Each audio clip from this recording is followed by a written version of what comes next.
Alors, comme nous l'avons dit dans l'émission passée, donc nous avons parlé vraiment de la conversion, de notre sortie d'Égypte. Et donc, pour revenir à Dieu et marcher dans notre parcours chrétien, donc nous avons parlé vraiment de la conversion et des enjeux qui peuvent suivre. Donc, lorsque nous sommes convertis, donc cette attirance vers le monde et comment vaincre cela. Et cela ne se réfère pas seulement aux nouveaux convertis, mais il y a des gens qui vont durer dans l'église et qui sont vraiment toujours dans ce même combat. Il s'agit de vous tous. Aujourd'hui, nous allons parler du baptême, du vrai baptême. Et quand ce baptême d'eau n'est pas vraiment bien fait, donc il peut survenir des choses qui peuvent nous rattraper encore, même étant arrivés à notre destinée. Donc, la Bible va nous dire, toujours dans les mêmes livres, aux Exodes là, Exode 14, le verset 21. Donc, Moïse étendit sa main sur la mer et l'Éternel refoula la mer par un vent d'Orient qui souffla avec impétuosité toute la nuit. Donc, il mit la mer à sec et les eaux se fendirent. Les enfants d'Israël entrèrent au milieu de la mer à sec et les eaux formaient comme une muraille à l'air droite et à l'air gauche. C'est ça le baptême. C'est ça le baptême que nous appelons le baptême d'eau. Donc, être baptisé, c'est passer sous.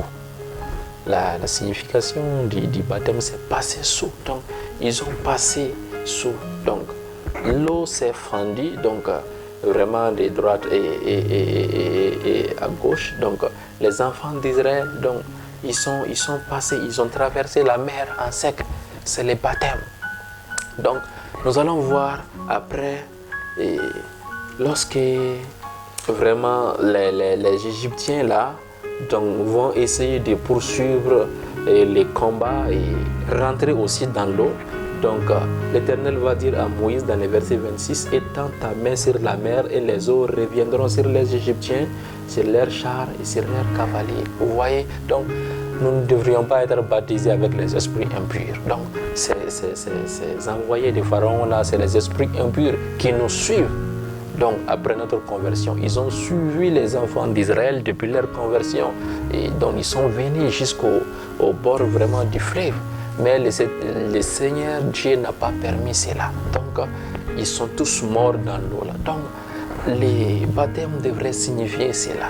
La mort avec les esprits impurs, la mort vraiment avec ce monde-là. Donc, nous devrions mourir pour ce monde, vivre maintenant complètement pour Jésus-Christ, donc, et ne plus être en communion avec les démons. Mais qu'est-ce que nous voyons? Des gens baptisés aujourd'hui vraiment sont en communion avec les démons et ils boivent à la table des démons et ainsi de suite. Pourquoi cela? Parce qu'il y a quelque chose qui s'est passé. Et nous allons découvrir cette même chose-là dans la vie des Israéliens. Donc, leur parcours là nous montre le parcours même de la chrétienté.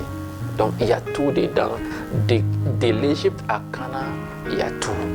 Tout ce qui peut concerner ta vie chrétienne, il y a tout dedans. Donc, ils n'ont pas été bien baptisés. Pourquoi? Malgré que vraiment le Seigneur a détruit les chars, les cavaliers du roi Pharaon, et les enfants d'Israël, ils ont passé donc à sec. Mais la Bible va nous faire savoir qu'ils n'étaient pas seuls. Il y avait les ramassis avec eux. Donc, il y avait des gens qui se sont collés à eux, à leur sortie d'Égypte. Donc, c'était des Égyptiens. Les enfants d'Israël ne se sont pas retirés, ils ne ont pas renvoyé ces Égyptiens-là, mais au contraire, il les a aimés. Et donc, ces Égyptiens-là se sont collés à eux. Et avec ces Égyptiens-là, ils ont traversé la mer ensemble. Vous voyez? Donc, oui, la communion avec les esprits impurs qui cessent donc, après le baptême. Mais dans l'eau, là, tu rentres quoi avec dans l'eau? Tu rentres avec quel désir dans l'eau, des désirs que toi-même tu chérisses de tout ton cœur, des choses que tu as amenées du monde et des choses que tu ne veux même pas abandonner. Donc, Dieu ne sépare pas des amis. Donc, si c'est ta volonté parfaite de vivre avec ces amis-là, donc c'est ces choses-là que tu as pris du monde, donc tu veux être baptisé avec ces choses-là, donc cela n'engage que toi, c'est ton choix. C'est ce que les enfants d'Israël ont fait et ça va leur coûter plus tard, ça va leur coûter très cher. Parce que ce sont ces mêmes gens-là qui vont vraiment détourner leur cœur de Dieu, qui vont vraiment les empêcher même de rentrer dans leur destin. Donc les gens qui se sont collés à eux, donc d'Égypte, ils les ont aimés malgré leurs pratiques mondaines, ils les ont aimés malgré leur adoration à d'autres dieux, ils les ont aimés, ils les ont suivis et ils se sont baptisés ensemble. Avec quoi avez-vous vraiment été baptisés ensemble? Vous qui m'écoutez, avec quel désir? Avec quel désir? Et ce désir que vous chérissez jusqu'à maintenant. Vous travaillez dans l'église, vous êtes pasteur, vous êtes intercesseur, mais vraiment vous chérissez ce désir-là et vous savez bel et bien que ces choses-là ne viennent pas de Dieu, mais ça vient du monde. Donc vous les avez pris du monde et vous ne voulez pas les arrêter. Vous avez été convertis et vraiment, et vous êtes baptisés avec ces mêmes choses-là. Notez bien une chose, ça c'est vraiment quelque chose de très important que je vais souligner ici. Sachez bien, ces choses-là dont vous avez été baptisés, plus vous grandissez dans l'esprit, plus ces œuvres-là aussi vont grandir avec vous. Oui. Plus vous grandissez dans l'esprit, plus ces choses-là vont grandir. C'est pourquoi les gens vont voir des grands hommes de Dieu, vont dire « Ah, à son commencement, il n'était pas comme ça, hein. Il était humble. » Mais nous avons vu que lorsqu'il a commencé à aller de l'avant, vraiment à faire des exploits, nous avons vu vraiment l'orgueil et tout. Non, l'orgueil était là, mais c'était petit, ce n'était pas trop visible. Il a été baptisé avec cet orgueil-là et il chérit vraiment, la personne chérit cet orgueil-là. Donc, puisqu'il est grand, donc l'orgueil-là va aussi devenir grand. Donc, au moment où les dons vont être visibles, la puissance de Dieu, l'orgueil aussi va être très visible. Donc, plus tu grandis, plus ces choses-là que tu chéris vont grandir aussi avec toi. Donc, beaucoup ont été baptisés comme cela. Si vous êtes dans ces mêmes conditions, il est temps de revoir les choses. N'allez pas plus loin. Vous voyez ces choses-là dont vous avez apporté du monde, ces choses-là que vous chérissez. Les gens vous disent d'arrêter ces choses-là. Vous dites que ces choses-là ne sont pas en vous et ça ne vous domine pas. Mais au secret, vous savez bel et bien que vous êtes sous la domination de ces choses-là.